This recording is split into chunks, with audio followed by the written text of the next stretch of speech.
So hey guys, welcome to my video. तो फिर आज हम देखने वाले हैं लॉस्ट मोबाइल हॉरर स्टोरीज। चलिए तो फिर शुरू करते हैं। Enjoy this video.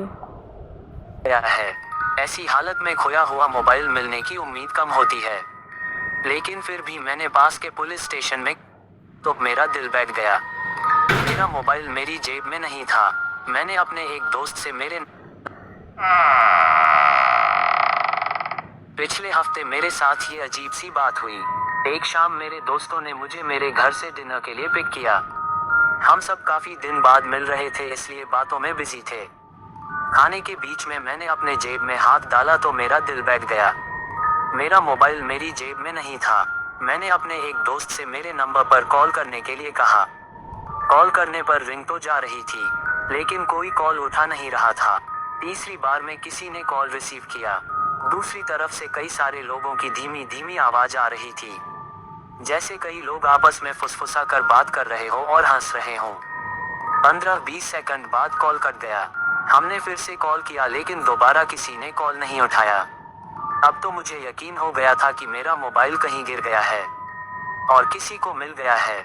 ऐसी हालत में खोया हुआ मोबाइल मिलने की उम्मीद कम होती है, लेकिन फिर भी मैंने पास के पुलिस स्टेशन में कंप्लेन कर दी। उसके बाद मेरे दोस्तों ने मुझे घर ड्रॉप कर दिया। इस इंसिडेंट ने मेरा मूड खराब कर दिया था। घर पहुंचने के बाद मैं ताला खोलकर सीधे अपने बेडरूम में गया और बेड पर लेट गया।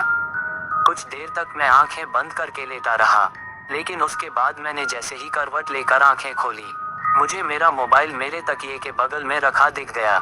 एक सेकंड के लिए तो मैं बहुत खुश हुआ, लेकिन दूसरे ही पल इस रियलाइजेशन ने मुझे सोच में डाल दिया। यदि मेरा मोबाइल सारा टाइम मेरे घर पर ही था तो वो कॉल किसने उठाया था? मैं घर पर अकेला रहता हूँ। शाम को अपने फ्रेंड्स के साथ जाने से पहले मैं घर को बाहर से लॉक करके गया था, और वापस आने पर मुझे घर वैसे ही लॉक मिला। ये क्वेश्चन मुझे आज भी परेशान कर रहा है। क्या मेरी गैरमौजूदगी में मेरे घर पर कोई आया था? क्या इस घर में मेरे अलावा भी कोई रहता है? स्टोरी 2। मैं अपनी फैमिली के साथ मामा के यहाँ गया हुआ था। मेरी मम्मी शाम को मामी लोगों के साथ शॉपिंग पर गई थी। जब वो वापस आई तो उन्होंने बताया कि उनका बैग ऑटो में ही छूट गया था, और जब तक उन्हें ध्यान आया ऑटो वाला जा चुका था। बैग में ज्यादा पैसे तो नहीं थे, लेकिन मम्मी का मोबाइल था। उन लोगों को ऑटो का नंबर या उसकी कोई खास पहचान भी याद नहीं थी। अच्छी बात यह है कि ऐसी ही किसी सिचुएशन के लिए हमारी फैमिली में सबने अपने मोबाइल में एक ट्रैकिंग ऐप डाउनलोड करके रखी है। इस ऐप का यूज करके हम एक दूसरे के मोबाइल की लोकेशन अपने मोबाइल पर ट्रैक कर सकते हैं। घर पर मामा लोग नहीं थे, इसलिए मैं और मेरा भाई खुद ही मोबाइल ढूंढने निकल पड़े। गूगल मैप्स और लोकेशन ट्रैकर ऐप को फॉलो करते करते हम एक बस्ती तक पहुंचे। यहाँ के घर काफी टूटे फूटे थे। कई घरों की छाप उखड़ी हुई थी, खिड़कियां टूटी हुई थी, गलियां इतनी सकरी थी कि स्कूटी भी मुश्किल से निकल पा रही थी। नाली और शराब की मिक्स्ड बदबू पूरी हवा में फैली हुई थी। इतनी घनी बस्ती में मोबाइल की एग्जैक्ट लोकेशन पॉइंट करना मुश्किल था, लेकिन फिर भी हम ट्राई कर रहे थे। आगे जाकर हमें एक घर दिखा जो बाकी घरों से थोड़ा बड़ा था। ऐप के हिसाब से मोबाइल वहीं होना चाहिए था। हम कुछ देर खड़े होकर यहाँ वहाँ देखते रहे। थोड़ी देर बाद एक लंबा चौड़ा आदमी बिना हमारे कुछ कहे हमारे पास आकर खड़ा हो गया।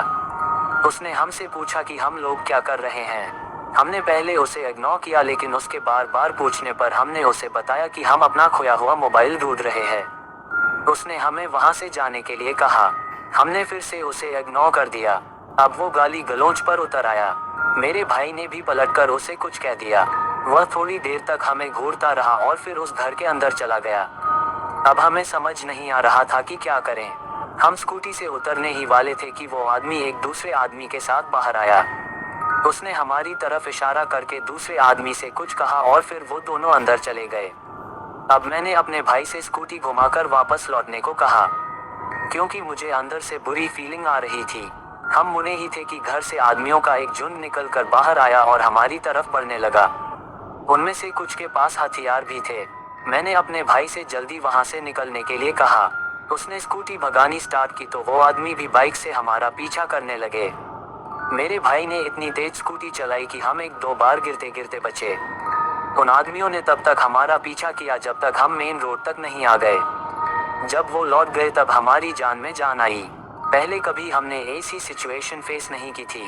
घर पहुंचते पहुंचते बिल्कुल अंधेरा हो गया था। अब मामा भी घर आ चुके थे। हमने जब उन्हें ये सब बताया तो उन्होंने हमें फटकार लगाए। कहा कि हमें अकेले वहां नहीं जाना चाहिए था। उन्होंने एक्सप्लेन किया कि उस इलाके में चोरी का सामान डील होता है।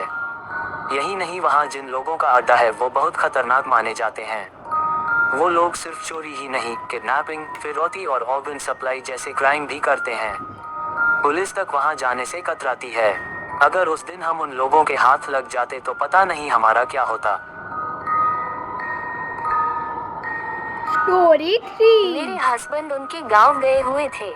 वहां किसी जमीन को लेकर उनकी फैमिली और उनके दादाजी के भाई की फैमिली के बीच झगड़ा चल रहा था। गांव में ठीक से नेटवर्क नहीं मिलते थे, इसलिए हमारी ज्यादा बात नहीं हो पाती थी। एक दिन मेरे पास मेरे हस्बैंड का व्हाट्सएप मैसेज आया। उन्होंने कहा कि मैं अपने बच्चों को लेकर गांव आ जाऊं क्योंकि मेरे हस्बैंड को काफी लंबे टाइम तक वहां रुकना पड़ेगा।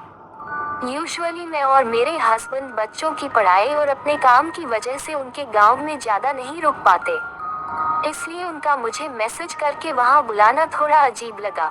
जब मैंने उन्हें कॉल करने की कोशिश की तो उन्होंने कॉल रिसीव नहीं किया। जब मैंने कहा कि मैं वहां आने के लिए अपना काम और बच्चों की पढ़ाई डिस्टर्ब नहीं कर सकती तब उनके मैसेजेस और भी अग्रेसिव हो गए।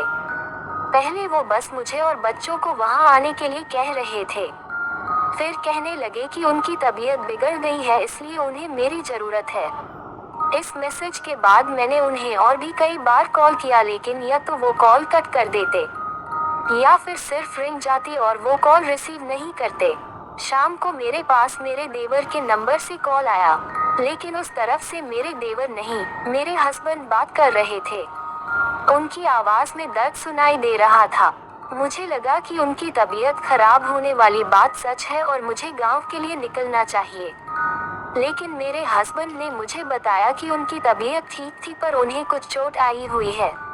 उन्होंने बताया कि जमीन के झगड़े में जो दूसरी पार्टी थी वो हाथापाई पर उतर आई है। वो लोग सुबह उठे ही थे कि दूसरे तरफ के लोग घर में घुस आए और मेरे हस्बैंड और उनके फैमिली मेंबर्स पर हमला कर दिया। यहाँ तक कि मेरे देवर की वाइफ और उनके 10 साल के बेटे को भी चोट पहुंचाई।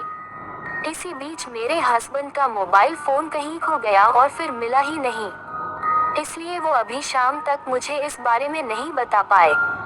मैंने जब उन्हें उनके नंबर से आए व्हाट्सएप मैसेजेस के बारे में बताया तो उन्होंने कहा कि उन्होंने मुझे येन से कोई मैसेजेस नहीं किए हैं और मुझे वहां आने की कोई ज़रूरत नहीं है। वहां का माहौल वैसे भी बिगड़ा हुआ है।